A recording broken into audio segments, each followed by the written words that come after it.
से मालिकार प्रश्न चकड़ा मरण मालिकार लिखाई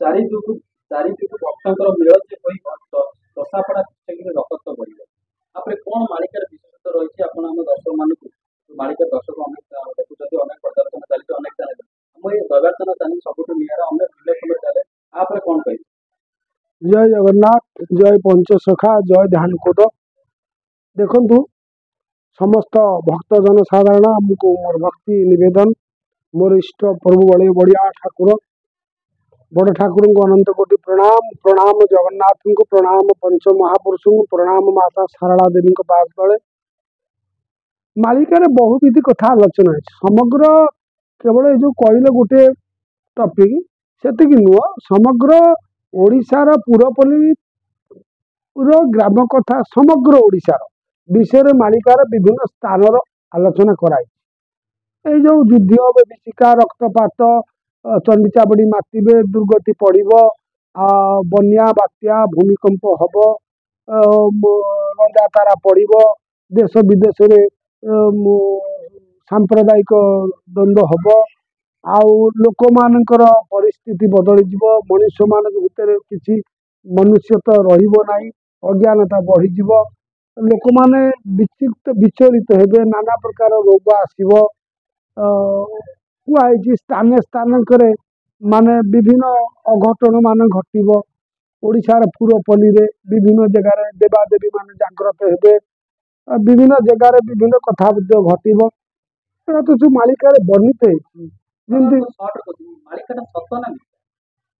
मालिका सत्य मालिकार रचयिता मान जो माने मालिका लिखी से चिर सत्य महापुरुष मालिकार प्रथम स्रष्टा होती व्यास एवं व्यासों पर आम ओडिशा रे पंचसखा मान लिखि भारत वर्ष किसी भविष्य द्रष्टा अच्छा किंतु ओडिशा रे आमर जो पंचसखा बोली आम कहचे महापुरुष अच्युत अनंत जशवंत जगन्नाथ बलराम शिशु अनंत ये जो पंचसखा एमाने चारि जुगरे थिले सत्य रे थिले भगवान विष्णु गहण रे त्रेतारे थिले राम गहण रे द्वापर रे थिले कृष्ण गहण रे कलिजुग रे प्रभु जगन्नाथ गहण रे तांको नाम है अच्युत अनंत जशवंत जगन्नाथ बलराम पंचसखा तेणु एमाने तो वेद वेदांत उपनिषद गीता भागवत रामायण महाभारत संहिता टीका आगम निगम अनुभव सूत्र गुड़िक जो शास्त्र दर्शन रे अच्छी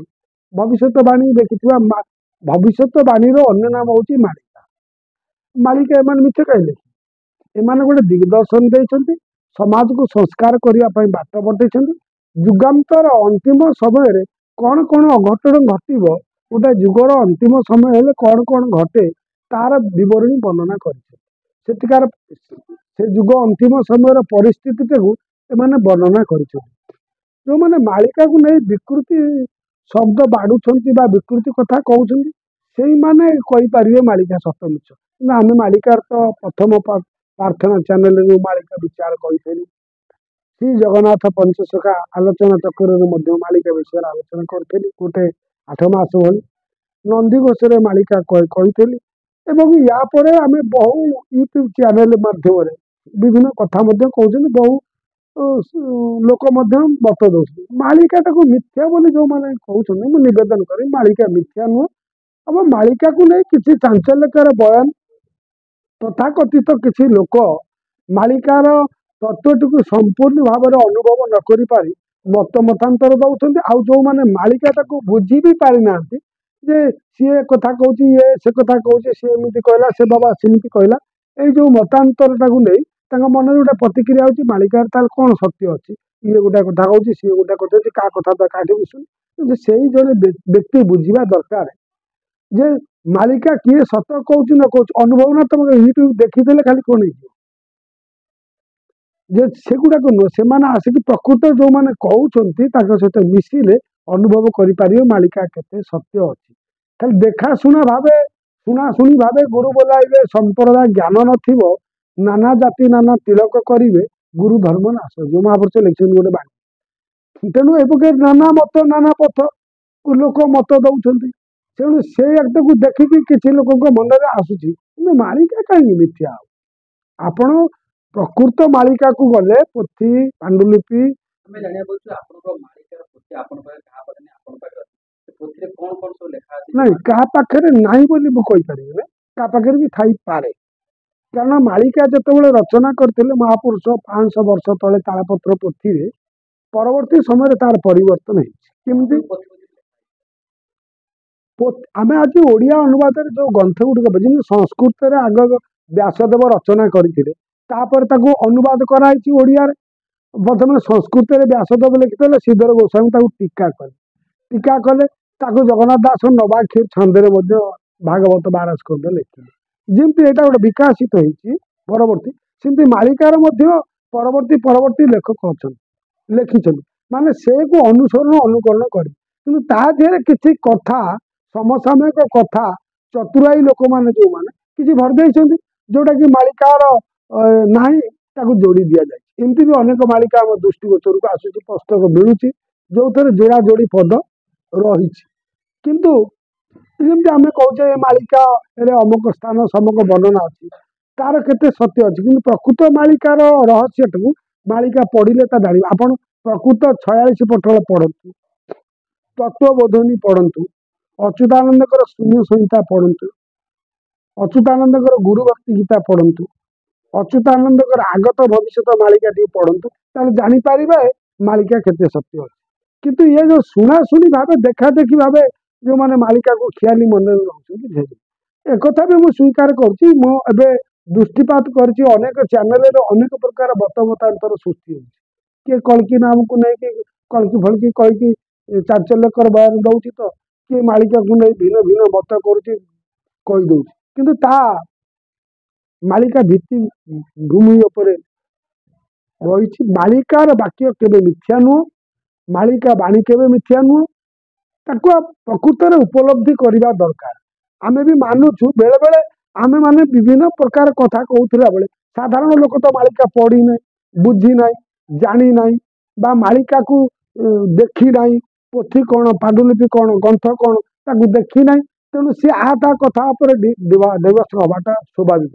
କିନ୍ତୁ ମୁଁ ଏତିକି ସ୍ଥିର ମନରେ କହିବି, ଦେଖନ୍ତୁ ମୋର ପୂଜ୍ୟ ଦର୍ଶକ ବୃନ୍ଦ, ମାଳିକା ସତ୍ୟ, କିନ୍ତୁ ମାଳିକାରେ କିଛି ଚାଞ୍ଚଲ୍ୟକର ବୟାନ ଦଉଛନ୍ତି। କଣ କରିବା ଆମେ? ମୁଁ ଧର ମୋ ମତ ଦେଲି, ଆମେ ତ ସମସ୍ତେ ଏକତ୍ରିତ ହେଇପାରୁନୁ। କିଏ ଗୋଟେ କଣ, ତମେ ଆଜି ମୋ ପାଖରେ ପହଞ୍ଚ, ଆଉ ଜଣେ ଭଲ ମାଳିକା ଗବେଷକ ନଥିବ ତା ପାଖରେ ପହଞ୍ଚିବ। ସେ ଯେତେବେଳେ ତାର କିଛି ପ୍ରତିଷ୍ଠା ଅଛି, କିଛି ଅଛି, ସେ ମତ ଦବ ନା ନାହିଁ? ଦେଇଦେଲା, ତା ମତଟା ସେ ଯାହା ଜାଣିଛି ଦେଇ, ତା ଗୋଟେ ସିଦ୍ଧାନ୍ତ ହେଇକି ବାହାରନ୍ତା, ତାହେଲେ ଜାଣିପାରନ୍ତି। ତେଣୁ ଜାଣିପାରନ୍ତି। କିନ୍ତୁ ଆମେ ଯେତିକି ବାକ୍ୟ କହୁଛୁ, କୋଉଠି ଭୁଲ ରହୁଛି ଆମକୁ ଦର୍ଶକ ଦର୍ଶାନ୍ତି ଯେ ନାଇଁ ଏଇଟା ଆପଣ ଯାହା କହିଲେ ଏଇଟା ଭୁଲ। ତେଣୁ କିଏ କଣ କହିଦେଲା ଆମେ କେମିତି କହିବୁ? କାରଣ ଯୋଉ ମହାପୁରୁଷ ମାନେ ଲକ୍ଷ ଲକ୍ଷ ଗ୍ରନ୍ଥ ଲେଖିଛନ୍ତି ବୋଲି ପ୍ରମାଣ ମିଳୁଛି। ଯଦି କାହା ପାଖରେ କୋଉ ମାଳିକା ଥିବ, ସିଏ ଯଦି ତାର ବକ୍ତବ୍ୟ ଦଉଥିବ, ଆମେ କେମିତି ଜାଣିପାରିବୁ ଯେ ସିଏ ଭୁଲ ବକ୍ତବ୍ୟ ଦଉଛନ୍ତି? ଯଦି ଆମେ ଅନୁଭବ କରିବୁ, ମାଳିକାର ପରମ୍ପରା ଉପରେ ଆମେ ଗତି କରୁଛୁ, ମାଳିକାର ଶବ୍ଦ ନ୍ୟାସ, ମାଳିକାର ଧାଡି ସବୁ ତାର ଅଛି ଜାଣିବାକୁ। ପ୍ରାଚୀନ ଧାଡିରୁ ମୁଁ ଏଇଟା କହୁଛି, କମ୍ଫ ସରିପାତେ ଲୋକ ମରିବେ, ବାତ ଘାତରେ ଥୋକେନା ସଜିବେ, ନିହତପଣ ଯାହା ହାଠାରେ ଥିବ, ଜାଣୁ ନ ଜାଣୁ ସେ ନିଶ୍ଚୟ କରିବ, ଚୈତ୍ର ମାଛରେ ବହିବ ବାତି, ଅଜା ଥାଉ ଥାଉ ମରିବ ନାତି, ପୃଥ୍ୱୀ ଭୟଙ୍କର ହୋଇବ ଜାଣ, କେହି ନ ଜାଣିବେ ଏହାର ଗୁଣ। ଏଇ ଯୋଉ ଶବ୍ଦ, ଇଏକୁ କେହି ଟେରେଇ ପାରିବେ? ମାଳିକା ଶବ୍ଦ। ନର ଭକ୍ଷିବେ ନର ମାଂସ, ସପ୍ତ ଆଦିତ୍ୟ ହେବେ ଦୃଶ୍ୟ। ମାଳିକାର ବାଣୀ ଆପଣଙ୍କ ଭାଗବତ କହୁଛି, କାହାର ନର ଇବ ବୁଦ୍ଧି, ବୁଦ୍ଧି ହରିବେ ଗୁଣରେ। ଭାଗବତ ତ ଗୋଟେ ଆଧ୍ୟାତ୍ମିକ ଗ୍ରନ୍ଥ, ତା ଦେହରେ କଥା କାହିଁ କୁହାଗଲା? ପୁଣି ଗୀତା ଭଳି ଗୋଟେ ଅଦ୍ୱିତୀୟ ଗ୍ରନ୍ଥରେ କୁହାଗଲା, ପରିତ୍ରାଣ ୟା ସାଧୁନା ବିନାଶ ଦୁଷ୍କୃତ ଧର୍ମ ସଂସ୍ଥାପନାର୍ଥାୟ ସମ୍ଭବ ଆମେ ଯୁଗ ଯଦା ଯଦା ଇ ଧର୍ମଚ। ଧର୍ମର ଜ୍ଞାନୀ ହେଲେ ଭଗବାନ ଗୋଟେ ଅବତାର ନିଅନ୍ତି ଏବଂ ସମାଜକୁ ଦିଗ ଦର୍ଶନ ଦେବା ପାଇଁ, ସଂସ୍କାର ଆଣିବା ପାଇଁ ଭିନ୍ନ ଭିନ୍ନ ଋଷିମୁନି ମାନେ ମଧ୍ୟ ଜନ୍ମ ହେଇକି ତାଙ୍କ ଶାସ୍ତ୍ର ରଚନା କରନ୍ତି। ସଂହିତା, ଗୀତା, ଯୋଉ ପୁରାଣ, ଅଷ୍ଟାଦଶ ପୁରାଣ, ଏ କାହିଁକି ଲେଖା? ସବୁ ପୁରାଣରେ ମଧ୍ୟ ଭବିଷ୍ୟତବାଣୀ ଅଛି। ସବୁ ପୁରାଣର ଉପସଂହାରରେ ବହୁ ଜାଗାରେ ଭବିଷ୍ୟତବାଣୀ କଥା କୁହାଯାଇଛି। ଧରନ୍ତୁ ସିଏ କୋଉ ଖେଦାରୁ କହିଛନ୍ତି, ଧରନ୍ତୁ ତା ଦେହରୁ ତ ଆପଣ ଗୋଟେ ପଦ କହିଲ ତୁମେ, କିନ୍ତୁ ସିଏ ଧରନ୍ତୁ ଚକଡା ମରଣ କେତେ ଅଧ୍ୟାୟ କେତେ ପୃଷ୍ଠା କୋଉଥିରେ ଅଛି, ତା ସିନା ଆମେ ଜାଣିଲେ ତାକୁ କରି 117 ପୃଷ୍ଠାରେ ଚକୁଡା ମଡାଣ ଗୋଟେ ଦି ପ୍ରକାର ଅଛି। ଆମେ ବର୍ତ୍ତମାନ ଗୋଟେ ଚକୁଡା ମଡାଣ ଧର୍ମ ଷ୍ଟୋର ପ୍ରକାଶ କରିଛି, ତାକୁ ଅନେକ ଲୋକ ଗ୍ରହଣ କରିଛନ୍ତି, ଯୋଉଟା କି ଆମର ବୁଦ୍ଧିଆ ବାବାଙ୍କର ଜଣେ ପରବର୍ତ୍ତୀ ସମୟରେ ଶିଷ୍ୟ କିଏ ତାକୁ ବୁଦ୍ଧିଆ ବାବା ସଂଗ୍ରହ କରିଥିଲେ, ପ୍ରକାଶ କରିଛି, ସେଟା ଗୁପ୍ତଖେତା ଚକୁଡା ମଡାଣ। ମୋ ପାଖରେ ଗୋଟେ ଚକୁଡା ମଡାଣ ଅଛି, ତା ପ୍ରକାଶ ହେଇନି, ଏ ଶବ୍ଦ ସେ ଚକୁଡା ମଡାଣରେ ନାହିଁ। ତେଣୁ ସେ ଇଏ କୋଉ ଚକୁଡା ମଡାଣ ହେଇଥିବ ଆମେ କେମିତି କହିବା? ତେଣୁ ତାଙ୍କ ଶବ୍ଦକୁ ବି ଆମେ ଏଡେଇ ପାରିବାନି ହଠାତ୍, କାରଣ ସେ ଆମ ସହିତ ଆସି ଆଲୋଚନା ହେଲେ ଗ୍ରନ୍ଥଟାକୁ ଆମେ ଜାଣିଲେ କହିବା। ଧର ଚକୁଡା ମଡାଣରେ ଅଛି ଦେଖେଇ ପାରିବି, ଧର ମୁଁ କହିଲେ 46 ପୋଟଳ, ମୁଁ ଦେଖେଇ ପାରିବି 46 ପୋଟଳ ମୋ ପାଖରେ ଅଛି। ଯଦି ସିଏ ଦେଖେଇ ଦେବେ, ଧରନ୍ତୁ ତାଙ୍କ ମନରୁ କହିଛନ୍ତି କି ପାଣ୍ଡୁଲିପିରେ କହିଛନ୍ତି କି ପୋଥିରୁ କହିଛନ୍ତି, ଆମେ ଜାଣିବା କି? କିନ୍ତୁ ଚଷାପଡା କଥା ଲେଖା ହେଇଛି, ଆପଣଙ୍କ ଢିଅ ସାହି କଥା ଲେଖା ହେଇଛି, ଲିଆଖିଆ ପଡିଆ ଜଗତସିଂହପୁର କଥା ଲେଖା ହେଇଛି, ହରିହରପୁର, ସେଠି ବହୁତ ଅଘଟଣ ଘଟିବ। ଧରନ୍ତୁ ଆମର ଇତିହାସ ଦେଖିଲେ କଳାପାହାଡ ଶାଳଙ୍କ ଆକ୍ରମଣ କରିବାକୁ ଆସିଥିଲା, କିନ୍ତୁ ଶାଳଙ୍କ ସବୁ ଦେବାଦେବୀଙ୍କ ମନ୍ଦିର ଭଗ୍ନ କଲେ, କିନ୍ତୁ କଳାପାହାଡ ଶାଳା ମନ୍ଦିର ଭାଙ୍ଗି ପାରିଲେ।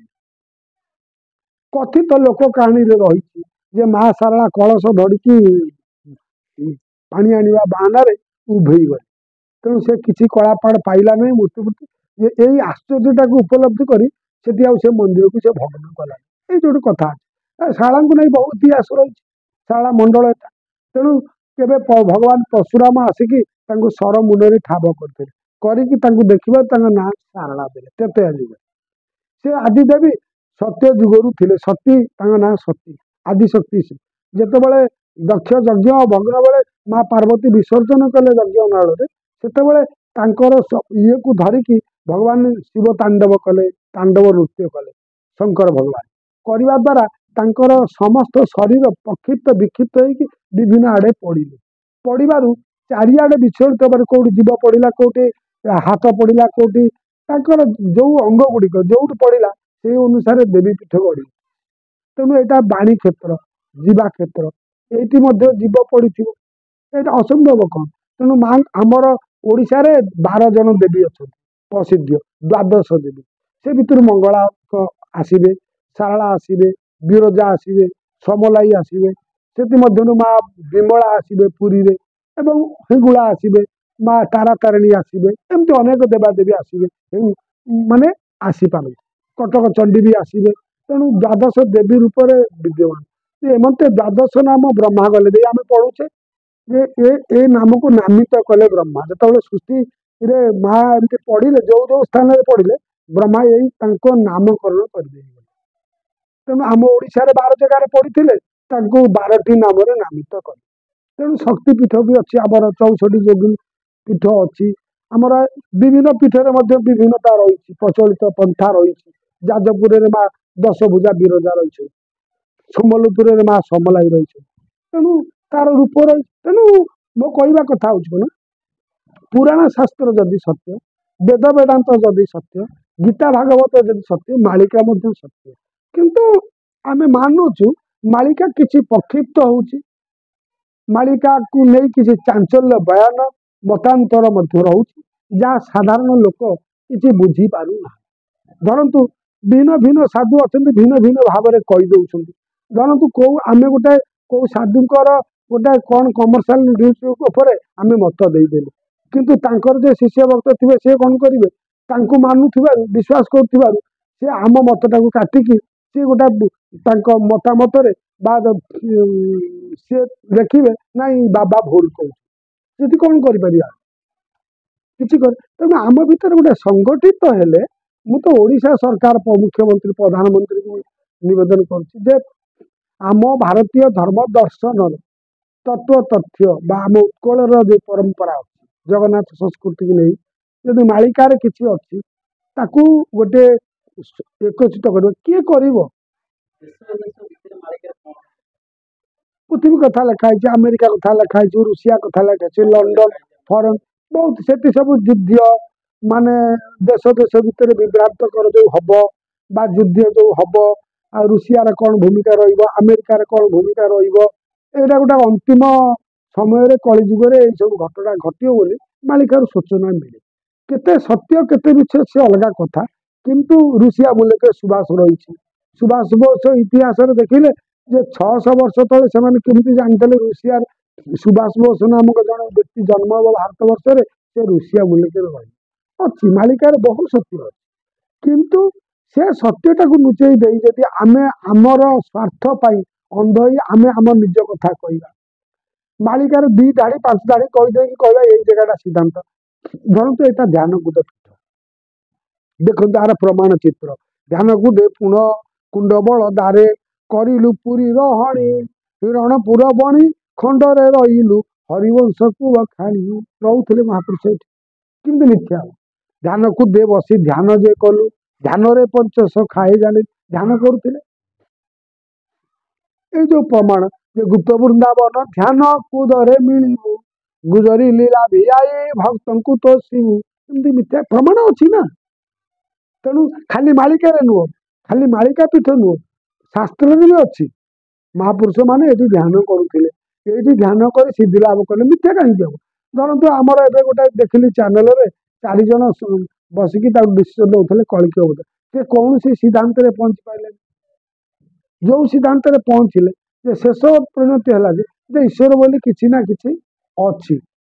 କିଏ କହିଲା ତାକୁ ଏମିତି ରୂପ ଦିଆହଉଛି, କିଏ କହିଲା ଏଗୁଡାକ ଠିକ ସତ୍ୟତା ନାହିଁ, ଏ ବିଜ୍ଞାନ ମତ, କିଏ କହିଲା ଏଟା ଜ୍ଞାନ ବଡ, କିଏ କହିଲା ବିଜ୍ଞାନ ବଡ। ମୁଁ କିନ୍ତୁ ଏଇ କଥା କହିବି, ଜ୍ଞାନ ବିଜ୍ଞାନ ଭିତରେ ସମନ୍ୱୟତା ରଖିବା ଉଚିତ। ଜ୍ଞାନ ବି ଅଛି, ବିଜ୍ଞାନ ବି ଅଛି, ବିଜ୍ଞାନ ଜ୍ଞାନକୁ ନେଇକି ଆମେ ବଞ୍ଚିବା ଦରକାର। ତେଣୁ ମାଳିକା ମିଥ୍ୟା କେବେ ନୁହଁ। ଯୋଉଠି ମହାପୁରୁଷ ମାନେ ଦୃଢ କଣ୍ଠରେ କହୁଛନ୍ତି ପୃଥିବୀ ଫଳ ହେଲେ ହିଁ ହବ ଅଚ୍ୟୁତ ବାକ୍ୟ ଅନୁଥା, ତାଙ୍କ ବାକ୍ୟବାଣୀ ଆମେ ଅନୁଭବ କରିଛୁ ସତ୍ୟରେ ପରିଣତ ହଉଛି। ଏଇ ପୀଠର କଥା ମୁଁ ଯେତେବେଳେ ରହିଲି 1982ରେ କିଛି ନଥିଲା, ଏଠି ଐଶ୍ୱରିକ ଶକ୍ତି ନ ରହିଲେ ଲକ୍ଷ ଲକ୍ଷ ଲକ୍ଷ ଲୋକ ଆସିବେ କେମିତି? ଧାରଣ ଆମେ ତ କାହାକୁ ଡାକୁନୁ, କାହା ଭାବନ ଦଉନୁ, ଆମେ ଯେତିକି ଜାଣୁଛୁ କହିଦଉଛୁ, କିନ୍ତୁ ଲୋକମାନଙ୍କର ଭକ୍ତି ବିଶ୍ୱାସ ଆନ୍ତରିକତା ନ ରହିଲେ, ଲୋକମାନଙ୍କର ସେଇଭଳି ଭାବନା ନ ରହିଲେ, ଗୋଟେ ବିଶ୍ୱାସ ନ ରହିଲେ, ଈଶ୍ୱର ଗଡ ଫେଥ ନ ରହିଲେ ଲୋକ କାହିଁକି ଆସିବେ? ତେଣୁ ପ୍ରତ୍ୟେକ ମନୁଷ୍ୟ ଭିତରେ ଈଶ୍ୱରୀୟ ତତ୍ଵ ରହିଛି। ମାଳିକା ଗୋଟେ ବିଚାର ବିମର୍ଶ କଥା। ମାଳିକା ଆମକୁ ଦିଗ ଦର୍ଶନ ଦେଇଛି, ସମାଜକୁ ଗୋଟେ ଦିଗ ଦର୍ଶନ ଦେଇଛି।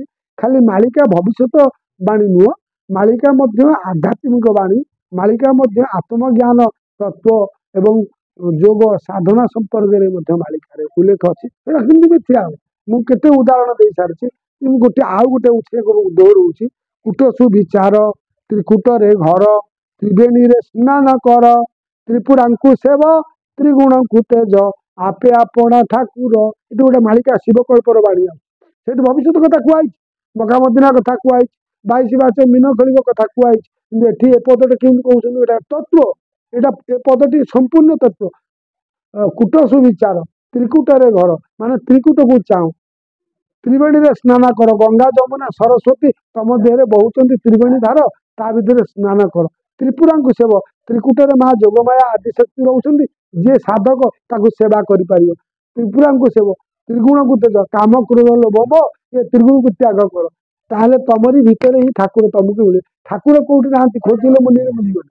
ଯାହାର ବିଶ୍ୱାସ ଯେମିତି ରହୁଛି ସେ ଅଲଗା କଥା। ପରମାତ୍ମା ଏକ, ପରମାତ୍ମା ଏକ। ତେଣୁ ମହାପୁରୁଷ ଲେଖିଛନ୍ତି ଜଗତରେ ଜଣେ ଜଣେ ପ୍ରଭୁ ବୋଲାଇବେ ପଣକୁ ପଣେ କଳିଯୁଗରେ, ଗୁରୁ ବୋଲାଇବେ ପଣ ବୋଲାଇବେ। କହିଲା ଗୁରୁ ମିଳେ ଲାଖ ଲାଖ, ଶିଷ୍ୟ ନ ମିଳେ ଏକ, ଶିଷ୍ୟ ମିଳେ ଲାଖ ଲାଖ, ଗୁରୁ ନ ମିଳେ ଏକ। ତେଣୁ ଜଗତରେ ଜଣେ ଜଣେ ପ୍ରଭୁ ବୋଲାଇବେ ପଣକୁ ପଣେ, ଏକା ଜଗତ କରଥା ଜଣେ।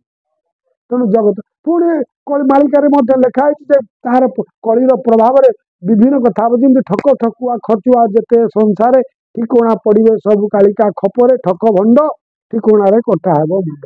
ତେଣୁ ଏସବୁ ବିଭିନ୍ନ ମାଳିକାରେ ଭିନ୍ନ ଭିନ୍ନ କଥା, ଜ୍ଞାନ ବିଜ୍ଞାନ ତତ୍ଵ ତଥ୍ୟ ବହୁତ ରହିଛି। ଯୋଉମାନେ କେବଳ ଭବିଷ୍ୟତ ବାଣୀକି ବେଶ କରିକି ନିଜର ସ୍ୱାର୍ଥ ଅନ୍ଧ କହୁଛନ୍ତି, ସେଇମାନେ ମାଳିକାକୁ ମିଛ କହିବେ। ମାଳିକା କେବେ ବି ମିଥ୍ୟା ନୁହଁ, ଏବେ ବି ମିଥ୍ୟା ନୁହଁ, ମାଳିକା ଚିର ସତ୍ୟ। ମାଳିକାର ଧାରା ଅଛି, ସେ ଧାରାଟାକୁ ବୁଝିବା ଦରକାର। ସେଥିପାଇଁ ଆମେ ଲୋକଙ୍କୁ ବୁଝଉଛୁ, ଆମେ ତ ସେ ଯୋଉ କହୁଛୁ, ଯୋଉମାନେ ଯୋଉ ଭ୍ରମାତ୍ମକ ରହୁଛି, ଯଦି ସେ କିଛି ପାଉଛନ୍ତି ସେ ତଥ୍ୟ ଆଣି ଆମ ପାଖରେ ପହଞ୍ଚନ୍ତୁ, ଏଥିରେ କିଛି କହିବାର ନାହିଁ। ଯୋଉଟା ଆମେ ଜାଣିଥିବୁ ଗୋଟେ ସେ କଥାଟାକୁ ଆମେ କନଫର୍ମ କରିଦେବୁ। ତେଣୁ ଆପଣଙ୍କ ପାଖରେ ଯୋଉ ପାଣ୍ଡୁଲିପି ରହିଛି, ଚଗଡା ମଳାଣ ରହିଛି କି ରହିଛି, ସେ ଖେଦାର କୋଉ ଅଧ୍ୟାୟରେ ଅଛି କଣ ଅଛି ତାକୁ ଆଣ, ଆମେ ଟୋଟାଲ ପଢିବା। ତମେ ଗୋଟିଏ ପଦ କହିଦେଲ, ଅନେକ ପଦ ଥିବ ତା ଦେହରେ ନା, ଗୋଟେ ବଡ ଗ୍ରନ୍ଥ ହେଇଥିବ ନା, ଗ୍ରନ୍ଥରେ କେତେ କଥା ଲେଖା ହେଇଥିବ। ଧ୍ୟାନକୁଦ କଥା ମୁଁ କହିଦେବି, ସେଥିରେ ଧ୍ୟାନକୁଦ କଥା ଲେଖା ହେଇଛି, ଆଉ ଅନ୍ୟ କଥା ବି ଲେଖା ହେଇଛି ନା।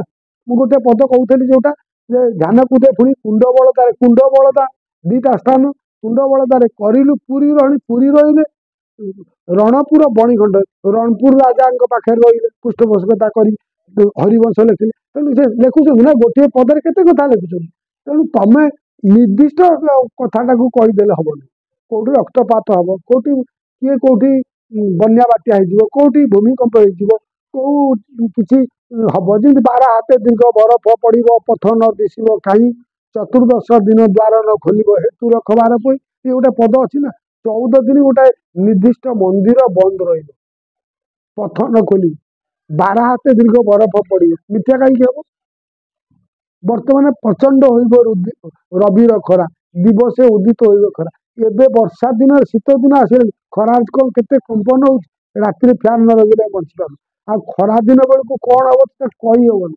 କୋରୋନା ବୋଲି ଗୋଟେ ଥଣ୍ଡା ଭାଇରଲ ଆସିଲା, ଆମେ କଣ ହେଇବୁ। ମୁଁ ଯୋଉଟା କହୁଥିଲି, କମ୍ପ ଶନିପାତେ ଲୋକ ମରିବେ, ବାତ ଘାତରେ ଥୋକେ ନାଶ ଯିବେ।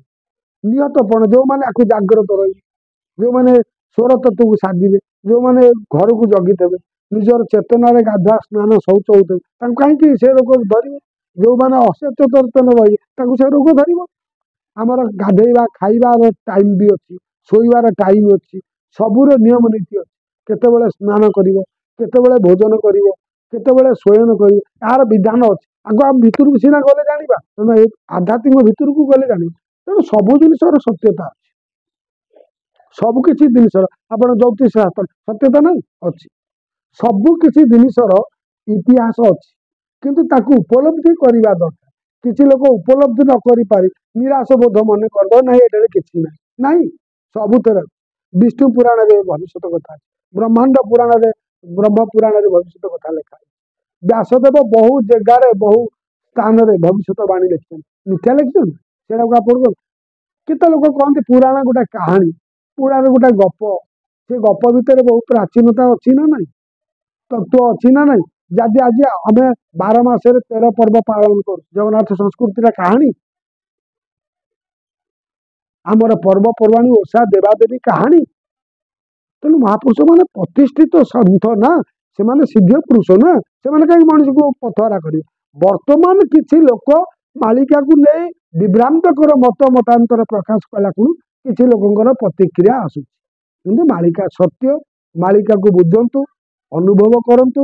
ମାଳିକା ଯାହା କହିଛି କେବେ ହବ ନାହିଁ, କିନ୍ତୁ ଏଇ ମସିହା ସାଲ ଧ୍ୱଂସ ହେଇଯିବ, ବିନାଶ ହେଇଯିବ, ଗୋଟେ ଦେଖେଇକି ଏମିତି କହିଦେବା କଥା ଭୁଲ।